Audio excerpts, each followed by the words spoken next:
Alléluia, Alléluia, Alléluia. Béni soit le nom de l'Éternel, l'immortel, celui en lequel il n'existe pas la moindre once de variation, celui qui ne ment jamais, celui qui a compassion de nous et qui a envoyé son Fils Jésus, le Christ, Dieu béni éternellement selon Romains 9, 5, venir s'offrir un sacrifice vivant selon Philippiens 2 à partir du verset 9 jusqu'à la fin, venir s'offrir humblement avec soumission totale, obéissance totale, mourir sur la croix du calvaire pour démystifier Satan et ses magouilles. C'est ce qui nous vaut aujourd'hui de pouvoir parler aisément de notre Créateur sans trembler. Parmi les nombreuses questions, il y a une particulièrement qui a retenu mon attention. Et cette personne-là disait que le psaume 1, chapitre 1 dit « Heureux tout homme qui ne marche pas selon le conseil des méchants, qui ne s'arrête pas en compagnie de mon cœur, qui ne s'assied pas en compagnie de mon cœur, mais qui trouve son plaisir dans la loi de l'Éternel. Il est comme un arbre planté près d'un cours d'eau qui donne son fruit en sa saison, dont le feuillage flétrit. Il ne flétrit point. Finalement, tout ce qu'il fera, lui réussira. Il est incomparable aux méchants, aux pécheurs. Mais la question que cette personne pose là, c'est celle de savoir pourquoi beaucoup ont servi Dieu avec tout ce qu'ils avaient et ce qu'ils étaient. Mais ils étaient morts malheureux. Et après, difficilement leurs enfants ont pu transcender. Leurs veuves, certaines n'ont pas pu tenir, se sont livrées à la prostitution. Rares avaient été celles-là qui ont pu initier un commerce. Et quand ces gens ont été rappelés à Dieu, personne ne s'était souvenu de leur maison. Généralement, c'est ce qui se passe, et plus particulièrement dans notre Église. C'est un sujet véritablement long à débattre, mais s'il vous plaît, je vais écourter cela, peut-être qu'on pourra l'étendre. Je sais une chose, le pasteur prophète Oshofa, gloire à Dieu qui lui a conseillé, qui lui a donné l'ordre de fonder l'église du christianisme céleste le lundi 29 septembre 1947 à Ronti, comme maison Balogun. Au soir de sa vie, au soir de sa mission terrestre sacerdotale, la dernière partie au Nigeria, à partir du mercredi 7 janvier 1976, Makoko, puis ensuite à Ketu. Je sais qu'il avait structuré l'église au Nigeria en tenant compte des révélations de 3 jours qui avaient été données à Papa Yansunu dans un sommeil non-stop de 3 jours et dans lequel on lui avait révélé comment structurer l'église à Papa Yansunu, bien sûr, et à son réveil, quand il est revenu de sa transe, de sa vision de toi, il en a fait le compte rendu. Et à l'époque, nos dirigeants du diocèse du Nigeria, de notre église, de Papa Bada, Adjale Koko, Adjel, le trio merveilleux qui a piloté l'église au Nigeria, ils ont copié ça avec Papa Yassou, ils sont allés. Et voilà pourquoi l'église a été beaucoup plus structurée au Nigeria. Les fonctionnaires d'église, les ouvriers d'église, leurs épouses, leurs enfants. Papa Chauffard avait tout mis au point, tout. Jusqu'à son départ de la terre, il fallait voir tout. Au moment les journées de paix, ils étaient tous en soutane, bien habillés à Essang, et chaque chargé de paroisse, et chaque ouvrier de l'église avait son dossier. On fouillait correctement les rapports avant de leur verser leur salaire, et à leurs femmes, on donnait quelque chose, un petit capital pour faire que l'église s'occupait de leurs enfants. Bon, quand Papa Bada est passé à son tour, il a accentué le truc là-dessus. Bon, après lui, allez, la décadence dans ce sens a commencé. Et dans les zones francophones, l'espace francophone de notre église, les gens ne le font pas. Hein. Les gens ne le font pas du tout.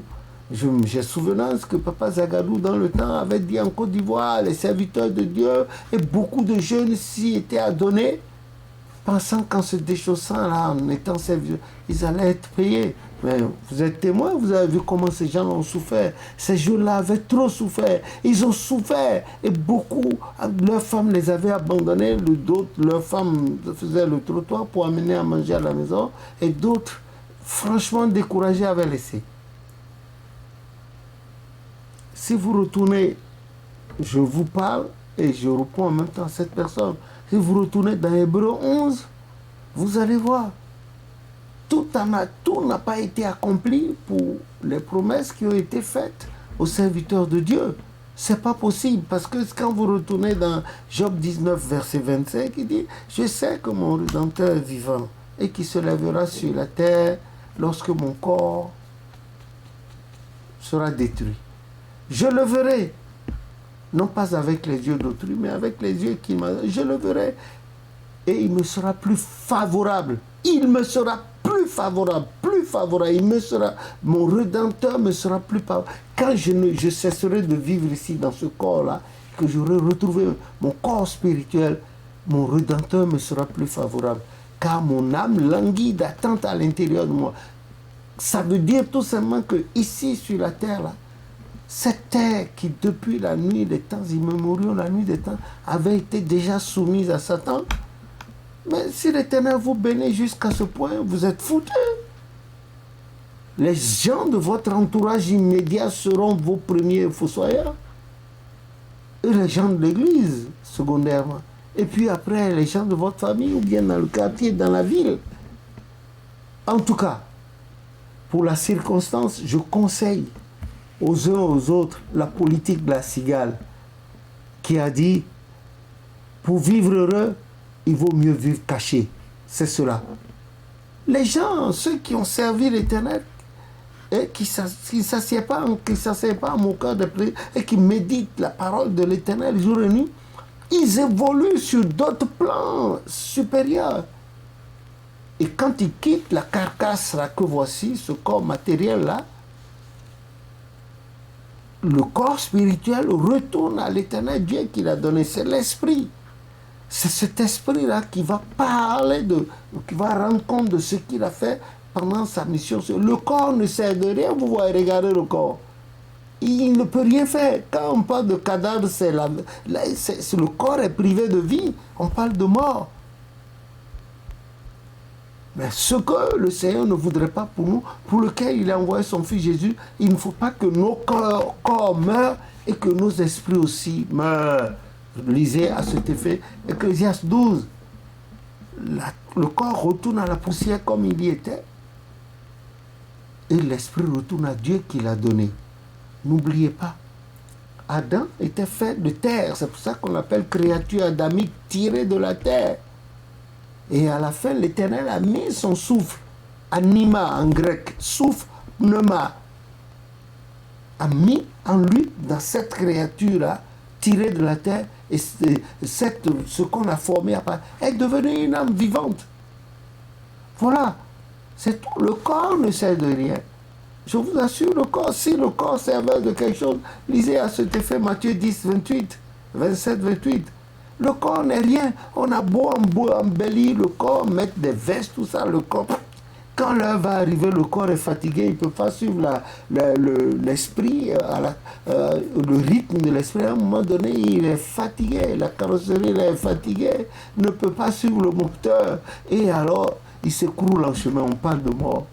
Au départ, nos premiers parents vivaient 900 et quelques ans, 9. Et quand Dieu s'est rendu compte que les cœurs des hommes étaient tournés vers le mal, Genèse 6, il a dit que son esprit n'habitera plus toujours dans les hommes et que désormais la longueur de la vie de l'homme serait de 120 ans. Et plus tard, notre père Moïse, dans le psaume 90, vous avez vu ce qu'il a dit? C'est 75 ans. 10 ans, et puis au plus vigoureux, 80 ans. Mais vous-même regardez, à partir de l'âge de la quarantaine, 45, 50 déjà, regardez comment les gens, les mouvements ne sont plus précis. Donc le reste, si nous sommes encore en vie jusque-là, c'est la miséricorde de Dieu. Nous ne le devons à personne, c'est à Dieu seul. Et vous avez vu David dans le psaume 30, il a dit, dis-moi, quelle est la largeur de ma main, de mon corps, que je puisse de ma vie, que je puisse m'apprêter. Il dit à la largeur, tu as donné à la longueur de ma vie la largeur de la main. Ça dit que notre vie est très brève. Ça passe seulement. Et puis il ne reste plus rien. C'est un souffle. Au moins, a dit Job, l'arbre a encore une espérance de vie, même l'arbre coupé, il y a la souche. Des rejetons peuvent ressortir. Quel est le rejeton qui sort quand on dépose l'homme dans la fosse? Les os là vont ressortir pour faire quoi? Féconder qui? Quelle femme va accepter de se coucher là avec un os, un tas d'os? Quel langage vont-ils utiliser? Il n'y a plus le sexe là. Tout ce qui est charnel dedans a été déjà englouti par les vers. Comme il a été dit dans Ésaïe 14, 10. Voilà. Donc je veux rassurer cette personne pour lui dire que notre Dieu, selon le psaume 115, verset 3, est au ciel, il fait tout ce qu'il veut. L'Éternel ne peut pas tout nous donner. Si l'Éternel nous donnait tout sur la terre, mais nous serions plus malheureux. On va avoir de l'argent, on ne peut pas en jouir. Des voitures, on ne peut pas en jouir. Dès que tu changes la voiture, 3 mois, 2, allez, les bandits se mettent à te poursuivre. Les gens t'envient. C'est comme ça. Tel est le cœur de l'homme. Et le Seigneur l'a bien dit dans Genèse 6.3 que le cœur de l'homme est toujours tourné vers le mal. Voilà pourquoi moi je vous conseille sincèrement ce qui a été dit dans 1 Timothée chapitre 6, 4, 5, 6. La piété avec contentement, le peu que vous avez, que cela vous suffise. Parce que vous ne pouvez pas manger, vous asseoir et manger la quantité de nourriture de 7 personnes à la fois. Vous avez plein de vestes dans votre garde-robe. Eh bien, un jour, ça vous prend de porter des vestes. Vous mettez 3 ou 4 déjà, vous sortez, même votre propre femme, vos enfants vont vous dire, mais papa, tu vas où en portant tout ça là? Donc, quand la mort vient, la mort ne dit pas, va porter toutes tes vestes, va porter toutes tes robes, tes chaussures. Non, la mort vient avec la nourriture que l'individu a en ce moment dans le corps, dans le ventre, et le vêtement qui est sur lui. Tout ce qui reste là, ça va peut-être générer la bataille parmi les enfants, ou bien la famille.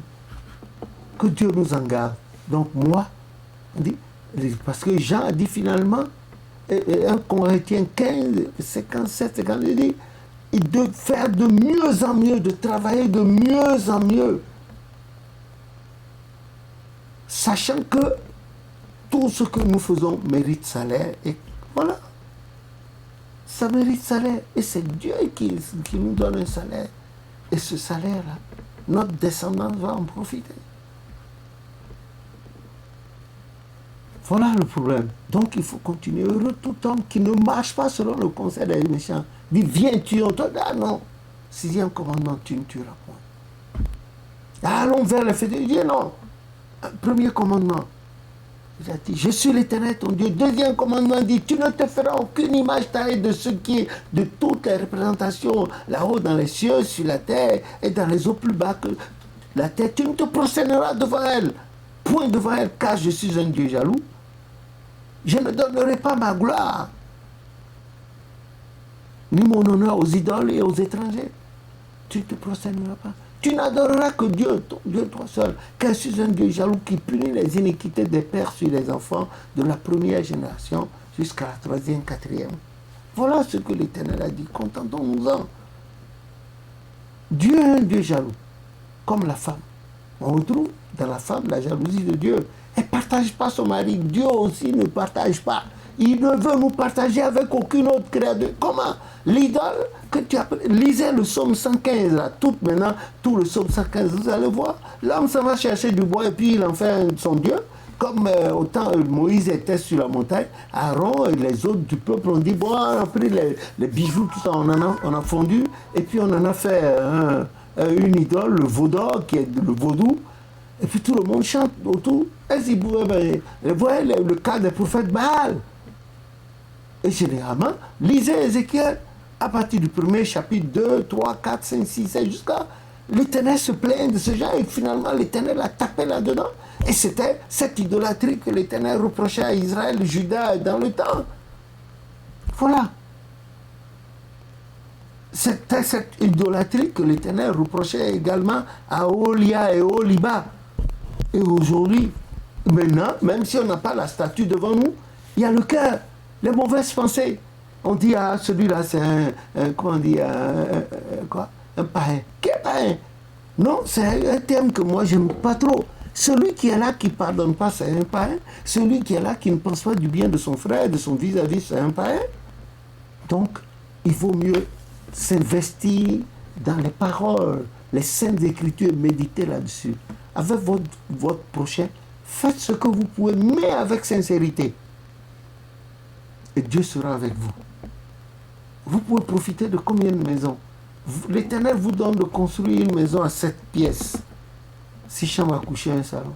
Est-ce que vous pouvez vous coucher dans les 6 chambres, les 5 chambres, 6 chambres à la fois? Même votre lit là, même le matelas a une place. Quand vous couchez, il y a de la place. Regardez dans ça là, il y a la place encore dedans, il y a la place pour prendre. Et puis c'est large. Ah, contentons-nous du peu, mais avec piété, c'est-à-dire croire, la foi en Dieu, c'est ce qui va nous mener vers le Père. Et le partage, l'altruisme. Que le nom de l'Éternel soit béni. C'est ce que je puis dire. C'est sûr, il y a des gens qui vont développer ce thème-là plus que moi. Mais en attendant, voilà ce que je puis vous dire. Merci de m'avoir écouté. Au nom de Jésus, notre Sauveur. Amen.